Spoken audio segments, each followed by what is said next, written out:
Straight to questions, everybody. Just how did it feel to call your first game as the OU offensive coordinator? Yeah, incredible experience, especially walking out there pregame, and you just feel the passion and energy from the fans.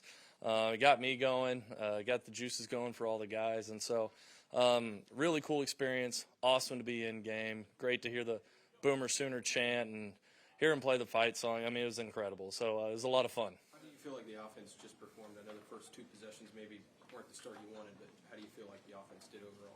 Yeah, I think there was a lot of good, but there's definitely stuff that you got to clean up. You got to do what winning requires. We had two turnovers, one on a fumble on a explosive third down conversion that you can't have, and one we threw the ball just a little bit behind the receiver. You can't turn the ball over. You can't give the ball to the other team. You got to be able to establish the line of scrimmage, and you got to take care of your pre-snap penalties. So again, there's a lot of good, but there's stuff, especially for a first game, that we can go through on the tape, on the film, clean up, and grow from. Just his confidence, and it didn't surprise me, but I was just really impressed. He went out there and was a leader in the locker room before the game. He was a leader whenever we were in between drives out there. Just really impressed with how he went out there and led with confidence and played with confidence. And 9 months ago, Jaren's playing linebacker. Tonight he looks like he's been playing tight end all his life. What has impressed you most about him? Again, I've said it in the past, Jaren is just consistent with everything that he does, and he has a skill set that really fits that mold really well, and he does a great job of understanding the game plan, understanding his assignment, and putting himself and his body in position to be successful, and sees the opportunity whenever it comes to him. So just really proud of him, really proud of how he's worked the last 8.5, 9 months. So, yes, ma'am. He's going to be that big a part of the offense. Say that again, please. He's going to be that big part of the offense tonight, or just kind of work out that way? Yeah, I mean, yes. I mean, whenever you look at the game plan, you sit there and you're like, man, there's a lot of opportunities for 12 to get the ball, for the tight ends to get the ball in general.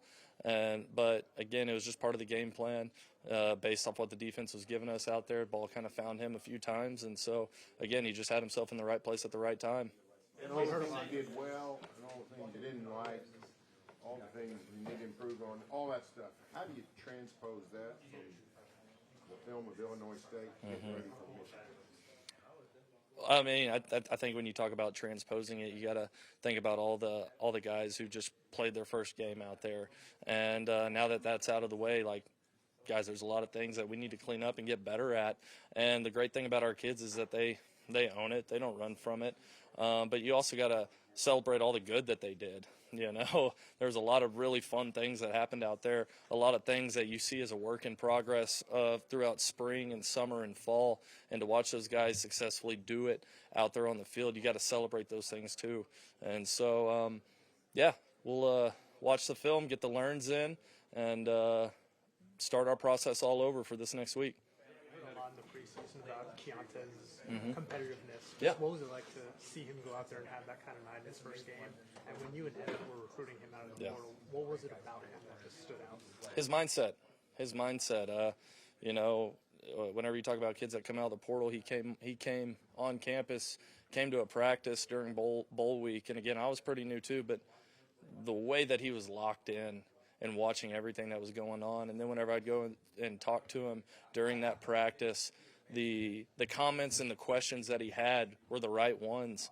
And I don't think anybody in this building is surprised that Keontae went out there and had a good showing, because again, he's one of those kids who does it right. He's where he's supposed to be when he's supposed to be there, and seizes the opportunity whenever it comes his way. So proud of Keontae. His mindset's been really special. But again, start our process over this week, and excited to watch him go to work again. And you didn't, play a ton of receivers, but I mean, we've talked about all the work that John's put in to get on the same page with those guys. But what does it say about him?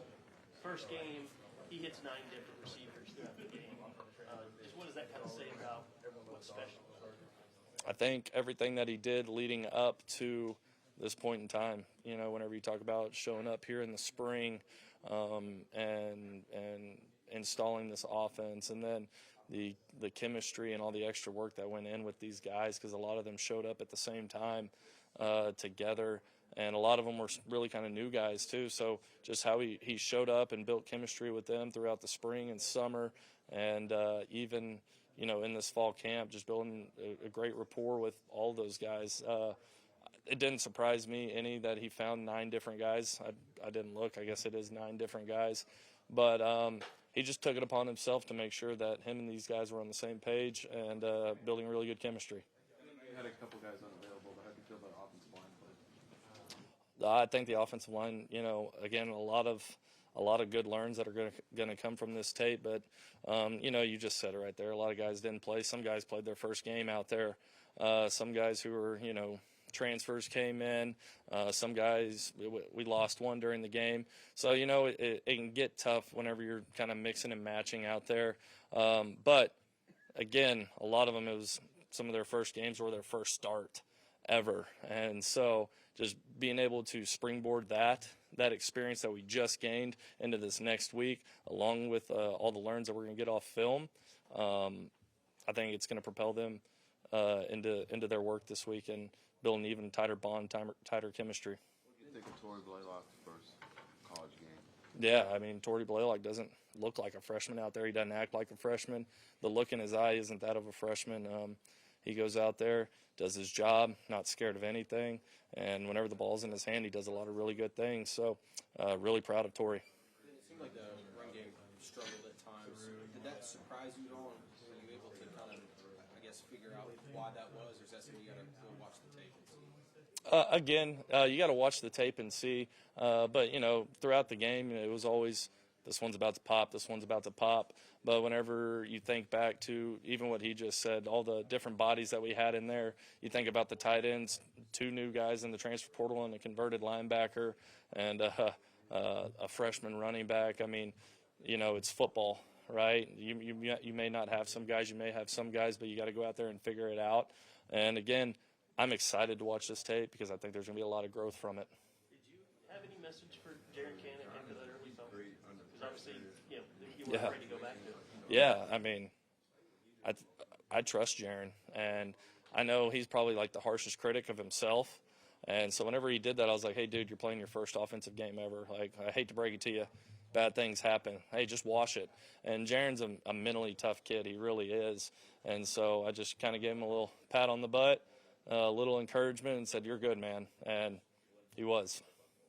Jaden Ott, we figured he'd be a big part of this offense, and I'm sure he will in the future. But is he a case of a guy that it might take him some time to find a rhythm and find a place in this offense for you guys? Jaden's a special player and a special talent. Again, yeah, he's absolutely going to find his rhythm and find his place in this offense. So I'm not worried one bit about Jaden Ott. And so he's a great kid. He's a hard worker. He's a smart kid. And so I'm excited to see what he does throughout the course of the year. And John, you know him. Michigan coming up. Do you think different from game to game? How is his mind? How does he stay in it? No matter who the opponent is that something that's on his mind? No, nothing. No, I don't think it's ever on his mind because John's a individual who's really true to his process. Okay, he's going to go to work for Michigan the same way that he went to work for Illinois State, the same way that he went to work for teams last year. He's true to his process. He knows what it takes for himself to be prepared and for the offense to be prepared. And so he'd be doing everyone a disservice if he wasn't true to himself and true to his process. And Ben, how do you think his mentality sets a tone for the rest of the guys? John's mentality. He's a guy that brings it every day. He's a guy who's consistent in his work ethic and his mindset every single day.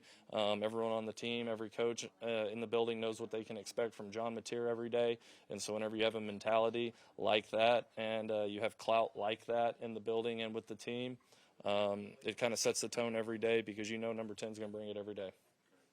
Yeah, absolutely.